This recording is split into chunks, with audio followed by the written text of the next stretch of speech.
ಬ್ರೇಕ್ನ ನಂತರ ಜನ್ ಕಿ ಬಾತ್ ಮಹಾ ಸಮೀಕ್ಷೆ ಏಷ್ಯಾನೆಟ್ ಸುವರ್ಣ ನ್ಯೂಸ್ ಎಕ್ಸ್ಕ್ಲೂಸಿವ್ಗೆ ಮತ್ತೊಮ್ಮೆ ಸ್ವಾಗತ.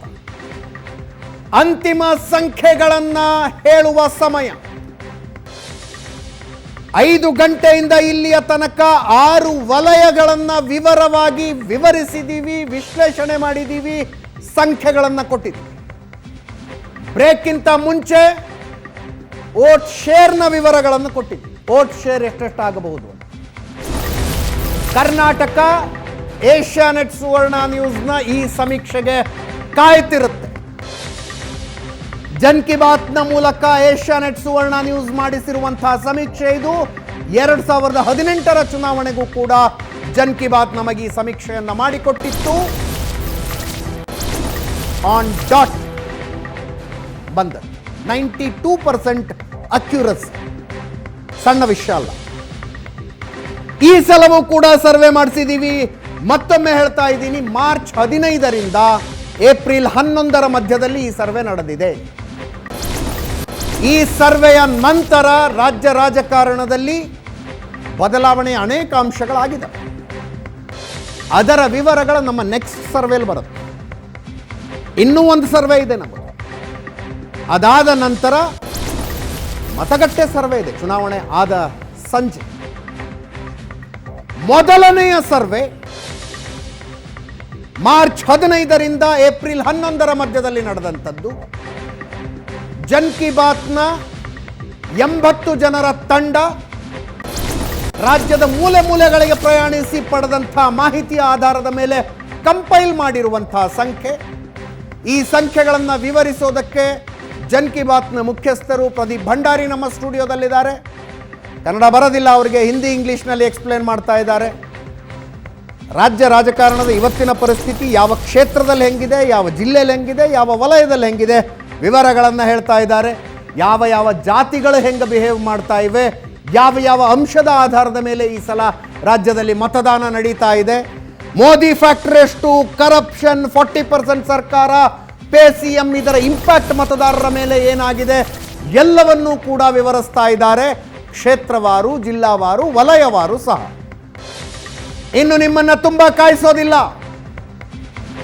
2023 ಕರ್ನಾಟಕಕ್ಕೊಂದು ಬಹುಮತದ ಸರ್ಕಾರನ, ಸ್ವತಂತ್ರ ಸರ್ಕಾರನ, ಅಥವಾ ಕಳೆದ ಸಲದಂತೆ ಮತ್ತೊಮ್ಮೆ ಅತಂತ್ರ ಸರ್ಕಾರವ? ಅತಂತ್ರ ಸರ್ಕಾರ ಅನ್ನೋದಾದ್ರೆ ಸಿಂಗಲ್ ಲಾರ್ಜೆಸ್ಟ್ ಪಾರ್ಟಿ ಬಿಜೆಪಿನ, ಕಾಂಗ್ರೆಸ್ ಮೆಜಾರಿಟಿಗೆ ಎಷ್ಟು ಸೀಟ್ ಕಡಿಮೆ ಆಗ್ತವೆ? ಸ್ವಲ್ಪ ಜುಗಾಡ್ ಮಾಡಿ ಸರ್ಕಾರ ಮಾಡುವಂತಹ ಪರಿಸ್ಥಿತಿಯಲ್ಲಿ ಇರ್ತವ, ಅಥವಾ ದೇವೇಗೌಡರ ಮನೆಗೆ ಹೋಗೋದು ಅನಿವಾರ್ಯ? ದೇವೇಗೌಡರ ಮನೆಗೆ ಹೋಗೋದು ಅನಿವಾರ್ಯ ಅನ್ನೋದಾದ್ರೆ ಆ ಪೊಸಿಷನ್ನಲ್ಲಿ ಯಾವ ಪಾರ್ಟಿ ಇರುತ್ತೆ? ಬಿಜೆಪಿನ, ಕಾಂಗ್ರೆಸ್? ಸರ್ವೆ ಏನು ಹೇಳ್ತಾ ಇದೆ? ವಿವರಗಳು ನಿಮ್ಮೆದುರಿಗೆ, ಅಂತಿಮ ವಿವರಗಳು ನಿಮ್ಮೆದುರಿಗೆ. ಈ ಸರ್ವೆಯ ಕಂಪೈಲೇಷನ್ ಬಿಜೆಪಿ 98ರಿಂದ 109, ಕಾಂಗ್ರೆಸ್ 89ರಿಂದ 97, ಜೆಡಿಎಸ್ 25ರಿಂದ 29, ಇತರೆ 0 ಅಥವಾ 1. ಬಿಜೆಪಿ 98ರಿಂದ 109, ಕಾಂಗ್ರೆಸ್ 89ರಿಂದ 97, ಜೆಡಿಎಸ್ 25ರಿಂದ 29, ಇತರೆ 0 ಅಥವಾ 1. ಜನ್ ಕಿ ಬಾತ್ ಮಹಾ ಸಮೀಕ್ಷೆ ಏಷ್ಯಾನೆಟ್ ಸುವರ್ಣ ನ್ಯೂಸ್ ಎಕ್ಸ್ಕ್ಲೂಸಿವ್. ಸಂಖ್ಯೆಗಳು ನಿಮ್ಮ ಸ್ಕ್ರೀನ್ ಮೇಲಿದಾವೆ. ಮಾರ್ಚ್ 15ರಿಂದ ಏಪ್ರಿಲ್ 11ರ ತನಕ ಜನ್ ಕಿ ಬಾತ್ ಸಂಸ್ಥೆ ರಾಜ್ಯದ ಮೂಲೆ ಮೂಲೆಗಳಿಗೆ ಓಡಾಡಿ ಸಂಗ್ರಹಿಸಿರುವ ಜನಾಭಿಪ್ರಾಯವನ್ನ ನಂಬರ್ಗಳನ್ನಾಗಿ ಕನ್ವರ್ಟ್ ಮಾಡಿದಾಗ ಬರ್ತಾ ಇರುವ ಸಂಖ್ಯೆ ಇದು. 98ರಿಂದ 109 ಬಿಜೆಪಿ, 89ರಿಂದ 97 ಕಾಂಗ್ರೆಸ್, 25ರಿಂದ 29 ಜೆಡಿಎಸ್, 0 ಅಥವಾ 1 ಇತರೆ. 224 ವಿಧಾನಸಭಾ ಕ್ಷೇತ್ರಗಳಿರುವಂಥ ಕರ್ನಾಟಕದ ವಿಧಾನಸಭೆಯಲ್ಲಿ ಈ ಸಲ ಜನಾಭಿಪ್ರಾಯ ಹೆಂಗಿದೆ? ಸಂಖ್ಯೆಗಳು ನಿಮ್ಮ ಸ್ಕ್ರೀನ್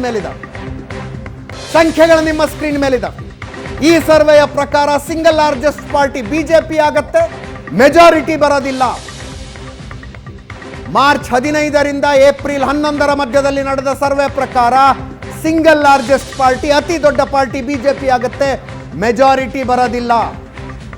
ಕಾಂಗ್ರೆಸ್ ತನ್ನ ಪರ್ಫಾರ್ಮೆನ್ಸ್ ಅನ್ನ ಕಳೆದ ಸಲಕ್ಕಿಂತ ಈ ಸಲ ಹೆಚ್ಚಿಸಿಕೊಳ್ಳುತ್ತೆ, ಆದರೆ ಎರಡನೇ ಅತಿ ದೊಡ್ಡ ಪಕ್ಷವಾಗುತ್ತೆ. 2018ರ ಚುನಾವಣೆಯಲ್ಲಿ 80 ಸ್ಥಾನಗಳನ್ನು ಕಾಂಗ್ರೆಸ್ ಪಡೆದಿತ್ತು. ಈ ಸಲ ಅದು 89ರಿಂದ 97ರ ತನಕ. ದಿ ಬೆಸ್ಟ್ ಪರ್ಫಾರ್ಮೆನ್ಸ್ ಅಂತ ಕಾಂಗ್ರೆಸ್ ಈ ಸಲ ಮಾಡಿದ್ರೆ 97ಕ್ಕೆ ರೀಚ್ ಆಗುತ್ತೆ. ಬಿಜೆಪಿಯ ವರ್ಸ್ಟ್ ಪರ್ಫಾರ್ಮೆನ್ಸ್ ವುಡ್ ಬಿ 98 ಆಗಿರುತ್ತೆ. JDS ಕಳೆದ ಸಲಕ್ಕಿಂತ ಕಡಿಮೆ ಸ್ಥಾನಗಳನ್ನು ಪಡೆಯುತ್ತೆ. JDSನ ಲಾಸ್ ನೇರವಾಗಿ ಕಾಂಗ್ರೆಸ್ಗೆ ಲಾಭದಾಯಕವಾಗಿ ಪರಿಣಮಿಸ್ತಾ ಇದೆ.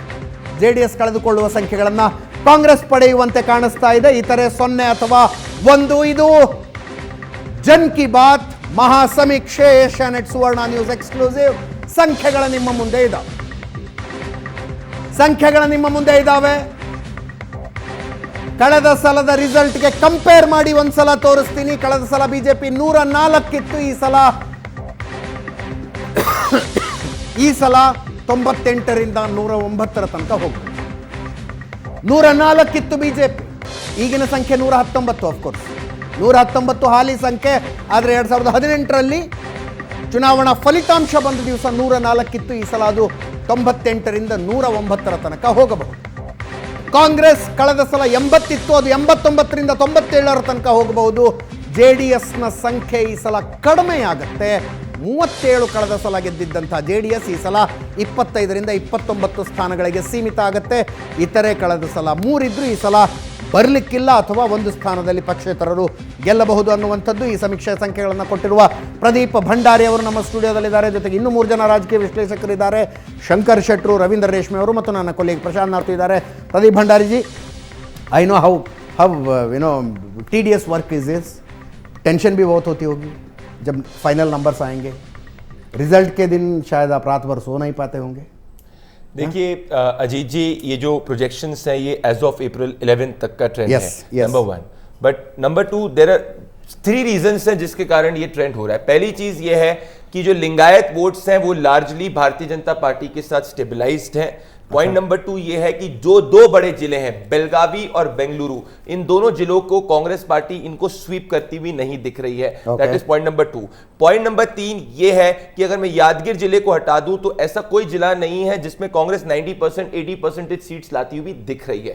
पॉइंट नंबर 4 ये है कि ओल्ड मैसूर रीजन के अंदर जहां से ideally Congress party should sweep, वहां पे भी JDS कंप्लीटली वाइप आउट होती हुई नहीं दिख रही है. JDS की बेस सीट्स वोट्स मेंटेन्ड है, बेशक उसकी सीट्स कम हो रही है. नेक्स्ट ये है कि भले मराठा वोट्स हो गए, भले first time and second time voters हो गए, उसमें नरेंद्र मोदी फैक्टर दिख रहा है. तो कांग्रेस कुर्बाज, मुस्लिम्स, SC STs को कंसोलिडेट कर रही है. बीजेपी लिंगायत्स, अदर OBCs और इसके साथ में मराठास प्लस जहां बीजेपी के कैंडिडेट ने काम किया वहां SCs को करती हुई दिख रही. तो जैसा आपने SC लेफ्ट और राइट का बोला, उसमें लार्ज चंक डिफरेंट होते हुए नहीं दिख रहा है. तो फर्क क्या है इस बार के पहले में? फर्क यह है कि इस बार मुस्लिम वोट 85% कांग्रेस के साथ कंसोलिडेट होता हुआ दिख रहा है. फर्क यह है कि जहां पे भारतीय जनता पार्टी कैंडिडेट्स ने काम नहीं किया है वहां पे कांग्रेस पार्टी को वोट मिलता हुआ दिख रहा है. तो बेसिकली हो क्या रहा है सिलेक्शन में? कांग्रेस को वहां वोट मिल रहा है जहां बीजेपी का कैंडिडेट खराब है या कांग्रेस का कैंडिडेट अच्छा है. बीजेपी को वहां वोट मिल रहा है जहां बीजेपी का कैंडिडेट या तो एवरेज है या अच्छा है, क्योंकि एवरेज में मोदी फैक्टर काम कर जाता है. इसीलिए बीजेपी को इसके अंदर एज मिलती हुई दिखती है. और JDS कंप्लीटली वाइप आउट नहीं हो रही ओल्ड मैसूर रीजन के कारण. दैट इज वेयर कांग्रेस बढ़ तो रही आगे, पर इतना नहीं बढ़ पा रही कि वो एक मैजिक फिगर तक पहुंच पाए. This is as of April 11 which I am saying. और लिंगायत्स के अंदर अभी सबसेक्ट वाली फीलिंग इतनी नहीं है कि कोई एक सबसेक्ट जो है ग्राउंड पे दिख रहा है कि लार्जली कांग्रेस की तरफ जाते हैं. अगर वो दिखेगा तो नंबर्स कंप्लीटली चेंज हो सकते हैं. बट अभी ये 2C इलेक्शन है, that is a caste and a candidate election. BJP इसको एक मोदी इलेक्शन बनाने की कोशिश कर रही है. वो अभी जो फैक्टर है वो सिर्फ उसी जगह काम कर रहा है जहां एवरेज कैंडिडेट है या अच्छा candidate. That's my in totality analysis on this. Pradeep Bhandari ಹೇಳಿದ ಮಾತುಗಳನ್ನು ಸಾರಾಂಶವನ್ನು ನಿಮಗೆ ಹೇಳಬಹುದು ಅನ್ನೋದಾದರೆ, ಎಲ್ಲಿ ಬಿಜೆಪಿಯ ಹಾಲಿ ಶಾಸಕರು ಚೆನ್ನಾಗಿ ಕೆಲಸ ಮಾಡಿಲ್ವೋ ಅಲ್ಲಿ ಕಾಂಗ್ರೆಸ್ಸಿಗೆ ಡೆಫಿನೆಟ್ಲಿ ಲಾಭ ಇದೆ. ಎಲ್ಲಿ ಕಾಂಗ್ರೆಸ್ ಶಾಸಕರಿದ್ದಾರೆ, ಕೆಲಸವನ್ನು ಚೆನ್ನಾಗಿ ಮಾಡಿದ್ದಾರೆ, ಅಲ್ಲಿ ಕಾಂಗ್ರೆಸ್ ಮತ್ತೊಮ್ಮೆ ಗೆಲ್ಲುವ ಲಕ್ಷಣಗಳು ಕಾಣಿಸ್ತಾ ಇದೆ. ಆದರೆ ಎಲ್ಲಿ ಬಿಜೆಪಿಯ ಶಾಸಕರಿದ್ದಾರೆ, ಚೆನ್ನಾಗಿ ಕೆಲಸ ಮಾಡಿದ್ದಾರೆ, ಅಲ್ಲಿ ಬಿಜೆಪಿ ಗೆಲ್ಲುತ್ತೆ. ಎಲ್ಲಿ ಬಿಜೆಪಿಯ ಶಾಸಕರಿದ್ದಾರೆ, ಜನರಿಗೆ ಸಮಾಧಾನ ಇಲ್ಲ, ನಮ್ಮ ಶಾಸಕರು ಇನ್ನೂ ಏನೋ ಮಾಡಬಹುದಾಗಿತ್ತು, ಅದು ಕಂಪ್ಲೀಟ್ಲಿ ಆ್ಯಂಟಿ ಇನ್ಕಂಬನ್ಸಿ ಅಂತಲ್ಲ, ಇನ್ನೊಂದು ಸ್ವಲ್ಪ ಚೆನ್ನಾಗಿ ಮಾಡಬಹುದಾಗಿತ್ತು ಬಿಜೆಪಿಯ ಶಾಸಕರು, ಅಲ್ಲಿ ನರೇಂದ್ರ ಮೋದಿ ಬಂದು ಅವ್ರನ್ನ ಹಿಡಿದ ಮೇಲೆತ್ತಾರೆ. ಅಂದರೆ ಎಲ್ಲೆಲ್ಲಿ ಕಾಂಗ್ರೆಸ್ ಮತ್ತು ಬಿಜೆಪಿಗೆ ಕ್ಲೋಸ್ ಕಾಂಟೆಸ್ಟ್ ಇದೆಯೋ ಅಲ್ಲಿ ಮೋದಿ ಕೆಲಸ ಮಾಡ್ತಾರೆ, ಎಲ್ಲಿ ಅದು ಇಲ್ಲವೋ, ಎಲ್ಲಿ BJP ತುಂಬ ಹಿಂದಿದೆಯೋ ಅಲ್ಲಿ ಮೋದಿ ಅಲ್ಲೇ ಕೆಲಸ ಮಾಡೋದಿಲ್ಲ. BJP ಇದನ್ನು ಮೋದಿ ಚುನಾವಣೆಯನ್ನಾಗಿಸುವ ಪ್ರಯತ್ನದಲ್ಲಿದೆ. ಆದರೆ ಸದ್ಯಕ್ಕಿದು what 2 C's you said? Caste and 2 C's, caste and candidate. So basically ಅಭ್ಯರ್ಥಿ ಮತ್ತು ಜಾತಿಯ ಚುನಾವಣೆ ಸದ್ಯಕ್ಕೆ. This is a waveless election. ಅಲೆ ಇಲ್ಲದೆ ಇರುವಂಥ ನರೇಟಿವ್ ಇಲ್ಲದೆ ಇರುವಂಥ ಚುನಾವಣೆ. ಎಸ್ ಪ್ರಶಾಂತ್, ಸಂಖ್ಯೆಗಳನ್ನು ನೋಡಿದ್ರೆ ಅಜಿತ್, ನನಗನ್ಸುತ್ತೆ ಇದು 2C and 1M. ಓಕೆ, ಅಥವಾ 2M ಅನ್ನಿ. ಹಾಂ cost, candidate, money and Modi. Okay 2C's and 2M ಅಂತ ಹೇಳ್ಬೋದು. ಹಾಗಾಗಿ ನಿಶ್ಚಿತವಾಗಿ ಒಂದು ಟ್ರೆಂಡ್, ಈ ನಂಬರ್ಸ್ಗಳು ಜನ್ ಕಿ ಬಾತ್ನ ಸರ್ವೆ ಪ್ರಕಾರ ಬರ್ತಿರ್ತಕ್ಕಂಥ ನಂಬರ್ಸ್ಗಳಲ್ಲಿ ಆಡಳಿತಾರೂಢ BJP ಸೀಟ್ಗಳನ್ನು ಕಳೆದುಕೊಳ್ತಾ ಇದೆ. ಹೌದು. ಆದರೆ JDS ಕೂಡ ಸೀಟ್ಗಳನ್ನು ಕಳೆದುಕೊಳ್ತಾ ಇದೆ. ಕಾಂಗ್ರೆಸ್ ಅಪ್ವರ್ಡ್ ಮೊಬಿಲಿಟಿಯಲ್ಲಿದೆ. ಆದರೆ ಅದು ಬಹುಮತಕ್ಕೆ ಬರುವಷ್ಟರ ಮಟ್ಟಿಗೆ ಕಾಂಗ್ರೆಸ್ ಅಪ್ವರ್ಡ್ ಮೊಬಿಲಿಟಿ ಸಿಗ್ತಾ ಇಲ್ಲ ಆಸ್ ಆಫ್ ನೌ. ಏಪ್ರಿಲ್ 11ಕ್ಕಿಂತ ಮುಂಚೆ 2-3 ದಿನದಲ್ಲಿ ಸಾಕಷ್ಟು ನೀರು ಹರಿತಾ ಇದೆ. ಇನ್ನೊಂದು ಅನಿಸ್ತಿರ್ತಕ್ಕಂಥದ್ದು, ವೇವ್ಲೆಸ್ ನರೇಟಿವ್ಲೆಸ್ ಇಲೆಕ್ಷನ್ ಆಗಿರೋದ್ರಿಂದ this is A independent battle in 224 constituency. Correct. This is not one battle. ನಿನಗೆ ನೀನೇ ಗೆಳೆಯ, ನಿನಗೆ ನೀನೇ ಅಂತ ಅಡಿಗರು ಬರೋದ್ರಲ್ಲ, ಹಾಗೆ MLAಗಳು ತಮ್ಮ ಫೈಟ್ ತಾವು ಮಾಡ್ಕೊ. ಹೀಗಾಗಿ ಕೆಲ ಕ್ಷೇತ್ರಗಳಲ್ಲಿ ಮೋದಿ ಇಫೆಕ್ಟ್ ಆಗ್ಬೋದು, ಕೆಲ ಕ್ಷೇತ್ರಗಳಲ್ಲಿ ಮೋದಿ ಕೂಡ ಬಂದು ಡ್ಯಾಮೇಜ್ ಕಂಟ್ರೋಲ್ ಮಾಡದೇ ಇರುವ ಸ್ಥಿತಿಗೆ ಬರ್ಬೋದು. ಕೆಲ ಕ್ಷೇತ್ರಗಳಲ್ಲಿ ಜಾತಿಯ ಸಮೀಕರಣಗಳು ಹೆಲ್ಪ್ ಆಗ್ಬೋದು, ಕೆಲ ಕ್ಷೇತ್ರಗಳಲ್ಲಿ ನಿಮ್ಮ ವಿರುದ್ಧದ ಅಸಮಾಧಾನ ಇಷ್ಟಿರುತ್ತೆ, ನಿಮಗೆ ಜಾತಿಯ ಸಮೀಕರಣಗಳು ಕೂಡ ಹೆಲ್ಪ್ ಆಗದೇ ಇರಬಹುದು. Got it. ಹಾಗಾಗಿ ನನಗನ್ಸುತ್ತೆ ಇದು 224 ಸಪ್ರೇಟ್ ಬ್ಯಾಟಲ್.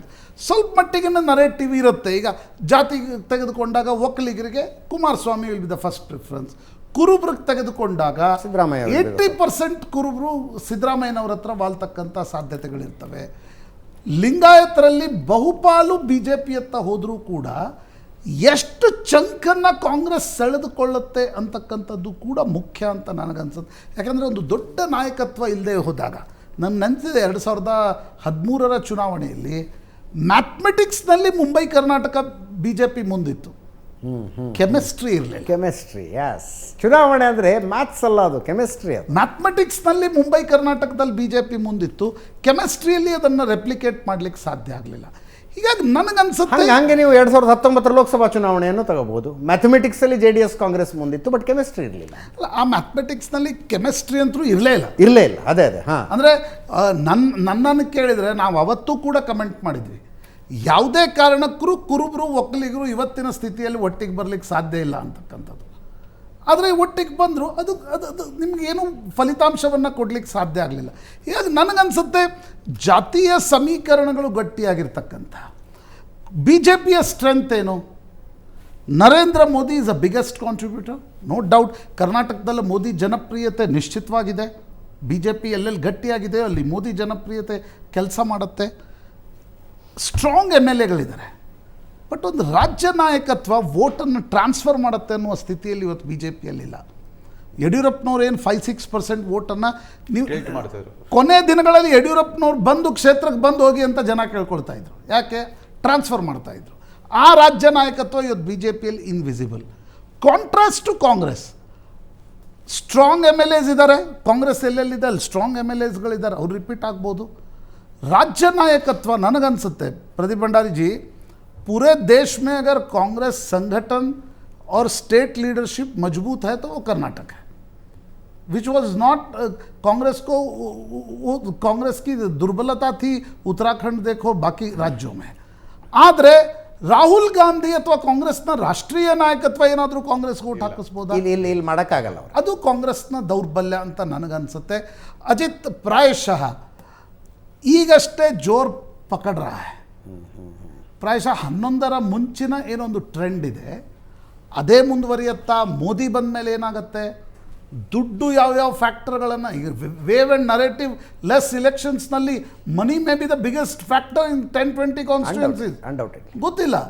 ಆ ಕಾರಣದಿಂದ ಈ ನರೇಟಿವ್ಲೆಸ್ ವೇವ್ಲೆಸ್ ಇಲೆಕ್ಷನ್ಸ್ನಲ್ಲಿ ಏನಾಗುತ್ತೆ ಅಂತಕ್ಕಂಥದ್ದು. ಅಂದರೆ ಕಾಂಗ್ರೆಸ್ ಒಂದು ವರ್ಟಿಕಲ್ ಮೊಬಿಲಿಟಿ ಇದೆ. ಕಾಂಗ್ರೆಸ್ ಆ ವರ್ಟಿಕಲ್ ಮೊಬಿಲಿಟಿಯನ್ನು ಎಷ್ಟರ ಮಟ್ಟಿಗೆ ಕಾಯ್ದುಕೊಳ್ಳುತ್ತೆ ಅಂತಕ್ಕಂಥದ್ದು ನೋಡಬೇಕು. BJP ಸ್ಲೈಡ್ ಆಗ್ತಾ ಇದೆ. ಆ ಸ್ಲೈಡ್ ಅನ್ನ ನರೇಂದ್ರ ಮೋದಿ ಎಷ್ಟು ಸೀಸ್ check ಮಾಡ್ತಾರೆ, ಸೀಸ್ ಮಾಡ್ತಾರ, ಬಕ್ ಮಾಡ್ತಾರೆ, ಆ ಚೆಕ್ ಮಾಡ್ತಾರೆ ಅಂತಕ್ಕಂಥದ್ದನ್ನ Correct. ನೋಡ್ಕೊಳ್ಬೇಕು ಅನ್ಸುತ್ತೆ. ಈ ಟ್ರೆಂಡ್ ಗಮನಿಸಿದ್ರೆ ಎರಡೂ ರಾಷ್ಟ್ರೀಯ ಪಕ್ಷಗಳು ಪದ್ಮನಾಭ ನಗರದ ಎದುರು ಒಂದು ಪಾರ್ಕಿಂಗ್ ಸ್ಪೇಸ್ ಅನ್ನ ಹುಡುಕೊಳ್ಳೋದು ಒಳ್ಳೆಯದು. एक पॉइंट मैं अजीत जी ऐड करना चाहूंगा. कांग्रेस इस इलेक्शन के अंदर आने वाले अगर 20 दिन के अंदर देखा जाए तो as Prashant ji also said कि बीजेपी के पास नैरेटिव बनाने की अपॉर्चुनिटी है because of Modi factor. BJP के लिए नैरेटिव कोई बना सकता है Modi factor. No doubt Karnataka is the state, अगर मैं बात करूं जहां कांग्रेस का संगठन काफी ज्यादा स्ट्रांग है, लोकल लीडरशिप बहुत ज्यादा स्ट्रांग है, that is Karnataka. But still अभी तक ये नहीं पता है कि डीके शिव कुमार या सिद्धरामैया कौन है जो कंसोलिडेट करेगा.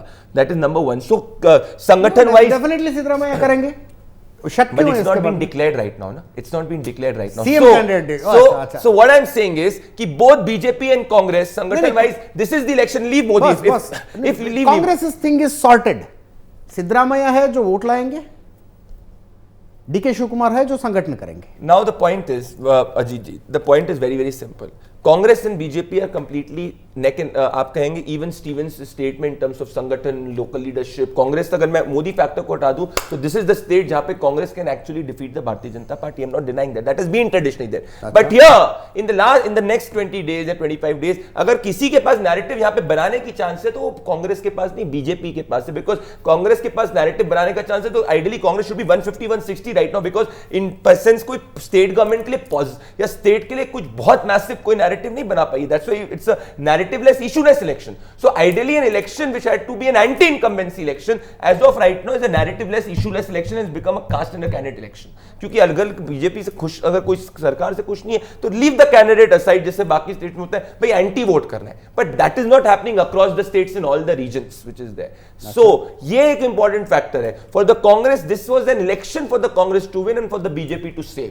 सो if the BJP becomes this trend continues, अगर कांग्रेस की वर्टिकल अपवर्ड मोबिलिटी इतनी नहीं होती है कि वो मेजॉरिटी नहीं क्रॉस कर पाएगी, so only Congress has to blame on that, not the BJP, because everything was there in the for the Congress. अगर आप देखेंगे इस इलेक्शन के पहले में to capitalize on it, no big narrative, no strong ऐसा कुछ लीडरशिप के उस पे चीज में. So again BJP is banking on Narendra Modi and a strong संगठन in caste, and Congress is also right. Pradeep Bhandari ಅವರು ಹೇಳೋದು ಚುನಾವಣೆಗೆ ಇನ್ನು 26 ದಿವಸ ಇದೆ. ಈ 26 ದಿವಸಗಳಲ್ಲಿ ಇಲ್ಲಿ ತನಕ ಏನೋ ನರೇಟಿವ್ ಇಲ್ಲದೆ ಇರುವಂತಹ, ಇಶ್ಯೂ ಇಲ್ಲದೆ ಇರುವಂತಹ ಚುನಾವಣೆ ಇದೆ. ಈ 26 ಉಳಿದ 26 ದಿನಗಳಲ್ಲಿ ನರೇಟಿವ್ ಬಿಲ್ಡ್ ಮಾಡುವ ಅವಕಾಶ ಇರೋದು ಬಿಜೆಪಿಗೆ ಅಂತ. ನರೇಟಿವ್ ಮೋದಿ ಬರ್ತಾರೆ, ಇನ್ನೇನೋ ಮಾಡ್ತಾರೆ ಅಂಥ ಹೊಸ ಅಸ್ತ್ರಗಳು ಯಾವುದು ಕಾಂಗ್ರೆಸ್ನಲ್ಲಿ ಇಲ್ಲ. ಕಾಂಗ್ರೆಸ್ ಅಂದರೆ अपवर्ड मोबिलिटी आगुआ साध्यतेಗಳು, that's what you are telling. Upward mobility अब कांग्रेस की नहीं हो सकती. मैं ये अगर हो सकती है तो मैं ये कह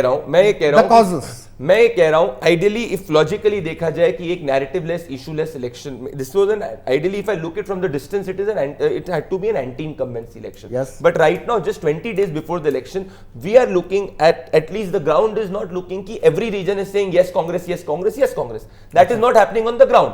So which means कि एक एंटी इनकम्बेंसी इलेक्शन में चलो सरकार बदलते हैं, that is not the sentiment right now. So which means that इस सेंटिमेंट को अब अगर अभी तक ये सेंटिमेंट नहीं बना है तो आने वाले समय में with Modi not entered, my reading is that BJP has the chance to form the narrative, because Congress को अगर नैरेटिव बनाना होता तो अभी तक इट शुड हैव बीन कि चलो हो गया, वोट नहीं डालते. So what I'm trying, Congress does not have anything new in the campaign to offer except DK Shiv Kumar and Siddharamaiah. But BJP has a Modi. So it has to be seen whether Rahul Gandhi enters the campaign or not. That is the interesting point which has to be observed. local Congress leadership is not interested. Not interested. Not interested in that. Ravindra ರೇಷ್ಮೆ ಅವರು ಪ್ರಯಾಸ ಏನು ಅಂತಂದ್ರೆ ವ್ಯಕ್ತಿಗತವಾದ ಹೋಲಿಕೆ number ಬಗ್ಗೆ ಮಾತಾಡೋಣ. Pradeep Bhandari numbers ಹೇಳ್ತಾ ಇರೋದು. Okay, ಮತ್ತೆ ವಿಧಾನಸೌಧದಲ್ಲಿ ಹಂಗಿನ ಅರಮನೆ ಸೃಷ್ಟಿಯಾಗೋ ಸಾಧ್ಯತೆ ಇದೆ. ಹಂಗ್ ಅಸೆಂಬ್ಲಿ, ಹಂಗಿನ ಅರಮನೆ. ಆದರೆ ನೋಡಿ, ಕಾಂಗ್ರೆಸ್ಗೆ ಯಾವುದು ಧನಾತ್ಮಕ ಅಂಶಗಳಿದಾವೋ ಅದೇ ಅದಕ್ಕೆ ಋಣಾತ್ಮಕ ಆಗೋ ಸಾಧ್ಯತೆ ಇದೆ. ಇಲ್ಲಿ ಸಿದ್ದರಾಮಯ್ಯನವರ ಕರಿಷ್ಮಾ ಮತ್ತು ಡಿ ಕೆ ಶಿವಕುಮಾರ್ ಅವರ ಸಂಘಟನಾ ಸಾಮರ್ಥ್ಯ ಹೌದು ಬಿ ಜೆ ಪಿಗೆ ಹೋಲಿಕೆ ಸಾಧ್ಯವೇ ಇಲ್ಲ. ಎಲ್ಲ ಹಾಫ್ ಟಿಕೆಟ್ಗಳ ಥರ ಕಾಣಿಸ್ತಾರೆ ಬಿ ಜೆ ಪಿಯ ಸ್ಥಳೀಯ ನಾಯಕರುಗಳು. ಆದರೆ ಅವರಿಬ್ಬರಿಗೂ ಸಮಾನವಾದ ಅತ್ಯಂತ ಗಟ್ಟಿಯಾದ ಮಹತ್ವಾಕಾಂಕ್ಷೆ ಬಂದುಬಿಟ್ಟಿದೆ ಇಬ್ಬರಿಗೂ ಕೂಡ. ಅವರ ಸತ್ವವೇ ಅವ್ರಿಗೆ ದೌರ್ಬಲ್ಯ ಆಗಿಬಿಡ್ಬೋದು. ಎಲ್ಲಿ ಸಿದ್ದರಾಮಯ್ಯ ಮುಖ್ಯಮಂತ್ರಿ ಆಗ್ತಾನೆ ಅಂತ ಶಿವಕುಮಾರ್ ಪೈಪೋಟಿಗಳಿದು, ಶಿವಕುಮಾರ್ ಆಗ್ಕೂಡ್ದು ಅಂತ ಬಿಟ್ಟು ಸಿದ್ದರಾಮಯ್ಯನವರ ಬೆಂಬಲಿಗರು ಬೇರೆ ರೀತಿ ಹೋರಾಟ ಮಾಡೋಕೆ ಹೊರಟ್ಬಿಟ್ರೆ ಸರ್ 26 ದಿವಸ ಇದೆ. ಅವ್ರ ಈ ಸಮಸ್ಯೆ ಬಗೆಹರಿಸ್ಕೊಳ್ಳೋ ಸಾಧ್ಯತೆ ಮಾತಾಡಿದ್ರಪ್ಪ. ಮೊದಲ 2.5 ವರ್ಷ ನೀನಾಗೋ, ಆಮೇಲೆ ಇದುವರೆಗೂ ಸಂಕೋಚ ಪಡ್ತಾ ಇದ್ರು. ಈಗೆಲ್ಲ ಸಂಕೋಚ ಬಿಟ್ಬಿಟ್ಟು ನಾನು ನಿಮ್ಮವನು ನಿಮ್ಮ ಸಮಾಜದವನು ಕುಮಾರಸ್ವಾಮಿ ಅವ್ರಿಗೆ ಚಾನ್ಸ್ ಕೊಟ್ಟಿದ್ರಿ, ಕೃಷ್ಣ ಅವ್ರಿಗೆ ಮುಖ್ಯಮಂತ್ರಿ ಮಾಡಿದ್ರಿ, ದೇವೇಗೌಡ ನನಗೆ ಮಾಡ್ರಿ, ನನಗೊಂದು ಅವಕಾಶ ಕೊಡಿ ಅಂತ ಬಹಿರಂಗವಾಗಿ ಹೇಳ್ಕೊಳ್ಳೋ ಸ್ಥಿತಿಗೆ ಬಂದ್ಬಿಟ್ಟಿದ್ದಾರೆ. ಸಿದ್ದರಾಮಯ್ಯ ಅವರು ಅಂತ ಸ್ಪಷ್ಟವಾಗಿ ಹೇಳ್ತಾರೆ, ನಾನು ಮುಖ್ಯಮಂತ್ರಿ ಅರೆ ಹಾಗೆ ಹೇಳೋ ಮೂಲಕ ಅವ್ರು ತಮ್ಮ ಓಟ್ ತರ್ತಾರೆ, ಹೀಗೆ ಹೇಳೋ ಮೂಲಕ ಇವ್ರು ತಮ್ಮ ಓಟ್ ತರ್ತಾರೆ ಅದು ಸರ್. ಲಾಭ ಕಾಂಗ್ರೆಸ್ಗಲ್ಲ. ಅದು ಒಟ್ಟಾರೆ ಆತ್ಮಘಾತಕ ಆಗೋಷ್ಟು ಸಾಧ್ಯತೆ ಇದೆ. ಯಾಕಂದ್ರೆ ಬೆಂಬಲಿಗರ ಮಟ್ಟದಲ್ಲಿ ಏನಾದರೂ ಆ ಪೈಪೋಟಿ ಶುರುವಾಗ್ಬಿಟ್ರೆ ಕಾಂಗ್ರೆಸ್ಗೆ ಆತ್ಮಘಾತಕ ಆಗುತ್ತೆ. ಆಮೇಲೆ ಮೇಲ್ನೋಟಕ್ಕೆ ಕೂಡ ಒಂದು ಪ್ರಭುತ್ವ ವಿರೋಧಿ ಅಲೆ ಇದೆ. 119 ಇದು 109 ಆಗ್ತಾ ಇದೆ ಅಂತಂದ್ರೆ ಪ್ರಭುತ್ವ ವಿರೋಧಿ ಅಲೆ ಇದೆ. ಅದನ್ನ ನ್ಯೂಟ್ರಲೈಸ್ ಮಾಡೋ ಶಕ್ತಿ ನೀವು ಹೇಳ್ದಂಗೆ ಮೋದಿನೇ ಮಾಡಬೇಕು. ಎಸ್, ಬಂದೆ ಸರ್. ಇಬ್ಬರದು ರಿಯಾಕ್ಷನ್ ತಗೋತೀನಿ. ಒಂದು ತುಂಬಾ ಸಣ್ಣ ಬ್ರೇಕ್ ಮುಗಿಸ್ಕೊಂಡು ವಾಪಸ್ ಬರ್ತೀನಿ.